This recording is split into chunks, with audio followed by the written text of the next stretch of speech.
Hello, Chip GT here, and in the last video we installed the computer into the cabinet and I briefly spoke about an issue with ordering the wrong part for the lockdown receiver. In this video I'm going to show you how I resolved the problem with the lockdown receiver, so without any further delay, let's coin in and push that start button.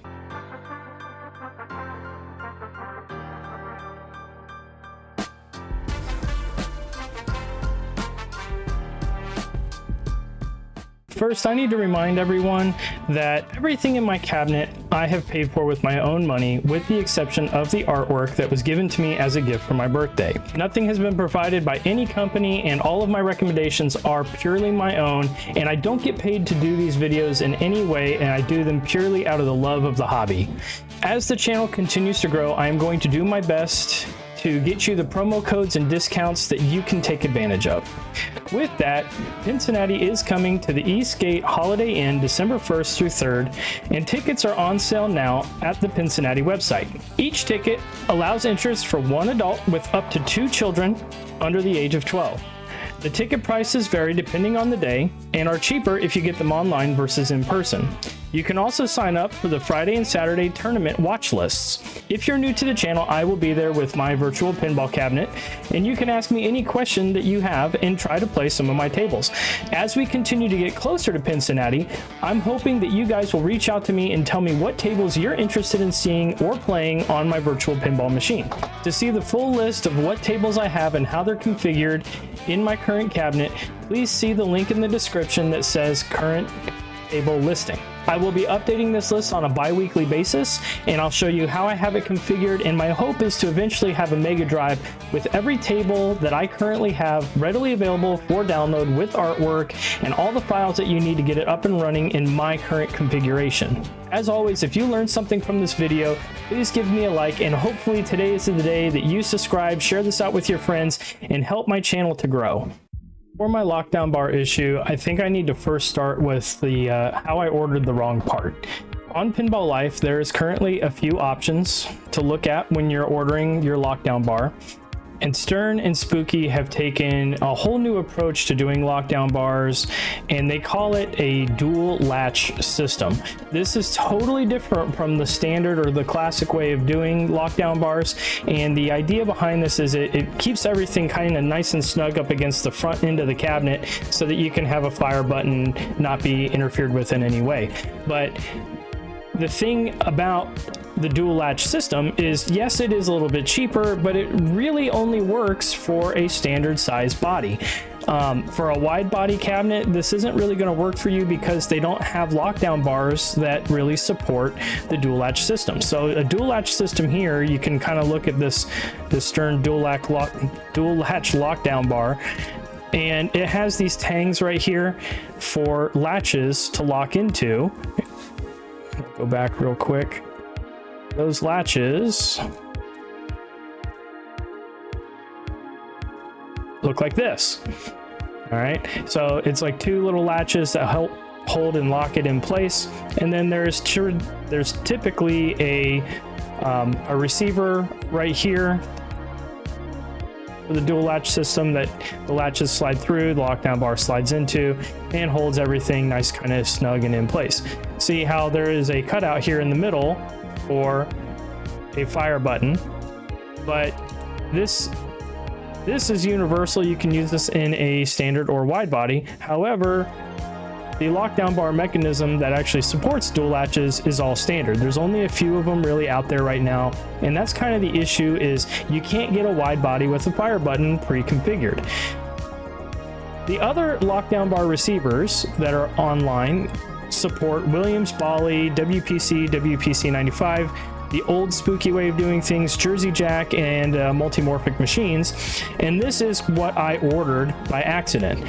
If you look at this one, there is no way or room for a fire button here in the middle.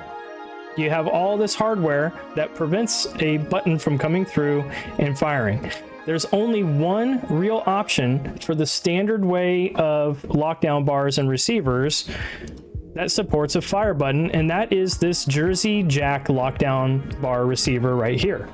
If you look here, there's this nice hole cut out right here, and they modified it so that a lockdown button can fit in here. And there's two little studs right here that you can 3D print, or you can buy a Jersey Jack leaf switch and light holder, and you know, the fire button that slides through. So this is really the only traditional form for a fire button that you can get. The issue with having something like this is if you have a wide body, you need a wide body bar. Well, here you can see a Jersey Jack, Williams, and Bali wide body lockdown bar, but there's no fire button. If you scroll down all the way to the bottom of the page, you have these nice Jersey Jack wide body lockdown bars with a fire button, but they have the powder coating from the various machines that they've had. Like, I think all three of these are from Smog. You have the standard Smog, the gold Smog, and Black Arrow edition, but there is no just regular stainless steel wide body with a fire button. So you have to end up ordering a wide body lockdown bar, or a wide body standard lockdown bar like this one, and you have to drill a hole in the middle of it to support a fire button. Now, what I ended up doing is I ended up getting this spacing ring, and it has a bevel on the front, and it kind of helps you align where you need to have your button. Once I realized that I had made a mistake, I reached out to Pinball Life and, you know, sent them an email and said, hey, I ordered the wrong part. This was the order number. I meant to order this part. How do I go about returning this or exchanging it? And they sent me back an email response that said, hey, this is our return address. You're gonna have to box it up. You're gonna have to pay for your own shipping to ship it back to us. Once we receive it, we will refund your card that you used to make the purchase for the item.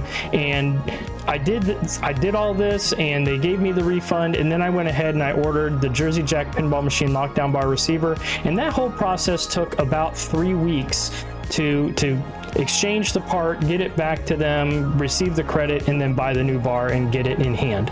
So with that, I'm ready to kind of show you how it all looks and how it all goes together. So let's do that next. Okay, so I wanted to kind of show you how this all looks when it's together. So the lockdown bar slides into these joints here, and then there's a mechanism here in the middle that the little groove tangs. So here you can see the tang there in the slot. It slides down through there, and then with a little bit of wiggling, you can get it to slide in and lock in. See how there's some slop in there? You can clean up that slop by adjusting the screws here and here and make it a little bit tighter fit. But for now, what I want to do is I want these to kind of sit, and you can see how the button has plenty of room here for the switch, and so my fire button will now work no problems. Before this, there was a metal groove right here, and then this piece was also right here, so there was no way I was getting a button in there. But when I go to align this now into the cabinet and make sure that everything's aligned, I want to put them in with them combined so that I know where I need to put holes, or where I need to screw in the screws to hold this in place. So let's go ahead and do that now. So I'm wanting to put this in nice and smooth, and I'm making sure that the lockdown bar is right where I want it to be. And then this gives me an idea right about here and here. I'm going to want to put my screws. Yeah, I'm going to use this clip here to kind of hold these wires in place so that I don't have to worry about them. And that'll be a nice fit for that. It holds the wires out of the way. And I just kind of lightly thread it.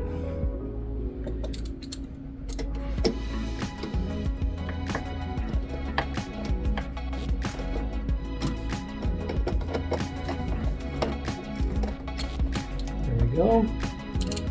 That'll hold that side. This is kind of tight. This is right next to my control board. I would almost have to move this in order to make it work any other way.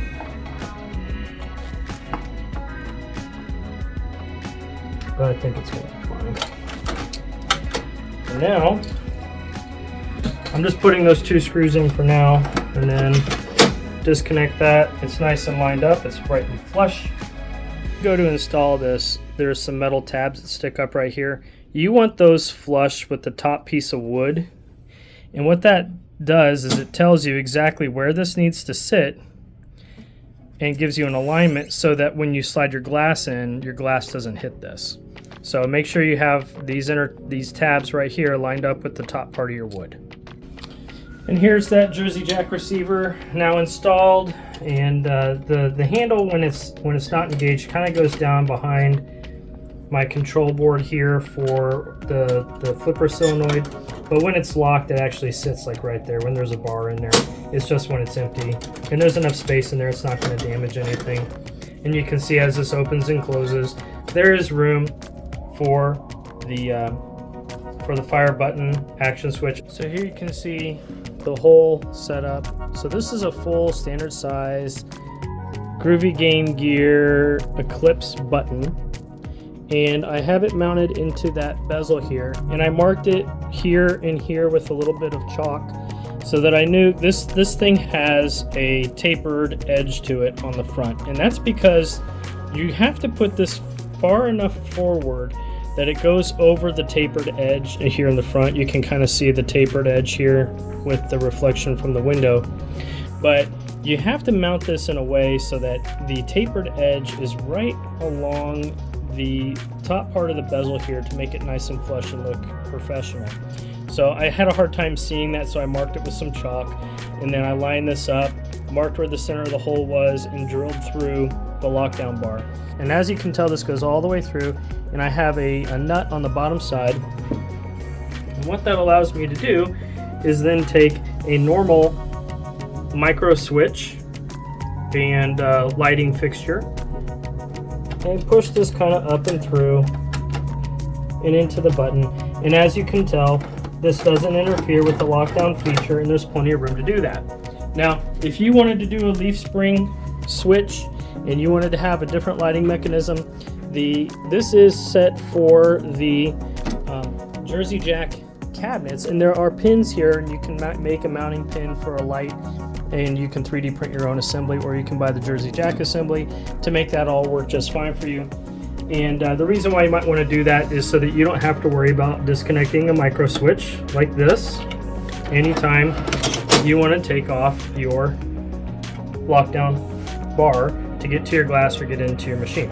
I'm going to have to do that. This is what I already purchased. This is what I already had on hand. To me, this really isn't that much of a pain in the butt. I just have to make sure I don't pinch my wires and make sure that they're around whenever I go to put this in. And this might be something that I fix in the future, but for right now, I'm pretty happy with the way that this turned out. So I'm going to keep it this way. The button works, and there's the lockdown bar with the glass installed. It looks really nice. I'm really pleased with the way that turned out. Okay, and here we have it.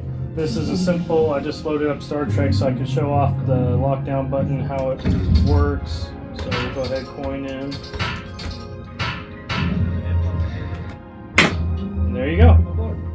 It's working. And as I change to the different tables, it's changing its colors, which is exactly what I wanted. And with this table, you can launch the ball with the plunger or by the fire button, just like that.